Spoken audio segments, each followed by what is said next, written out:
నా తండ్రి ప్రార్థన బట్టి, నా తండ్రి చేసిన పరిచయను బట్టి నాకు ఈరోజు ఈ స్థాయి వచ్చింది అని ఇంగ్లాండ్ దేశంలో అదోనిరామ్ జడ్సన్ కొడుకు ఆ మాట అన్నాడు.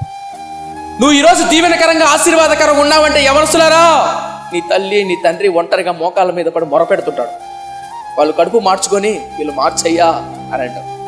నువ్వు ఎన్నిసార్లు విచ్చలవిడిగా తిరుగుతున్నా నీకేమీ కాలేదంటే, నువ్వు ఇంకా ఆరోగ్యంగా క్షేమంగా ఉన్నావు అంటే నీ వెనక ఎవరో ప్రార్థన చేస్తున్నారు.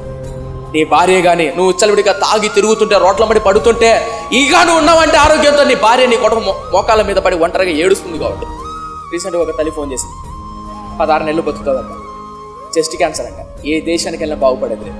అందుకనే ప్రాణం ఉండగానే ఆరోగ్యం ఉండగానే జాగ్రత్త మిత్రమా, జాగ్రత్త. యెహోరామును గద్దించాలనుకున్నాడు, కోపం అయితే వచ్చింది, కానీ ఆగాడు. ఎందుకు ఆగాడు? అయినను దావీదు నిమిత్తం ఈరోజు సంజీవ్ తేజ నిన్ను శిక్షించాల్సి వచ్చినా, కొట్టాల్సి వచ్చినా, గద్దించాల్సి వచ్చినా ఎందుకు ఆగాడో తెలుసా? తండ్రి కుడి పార్శ్వము నుండే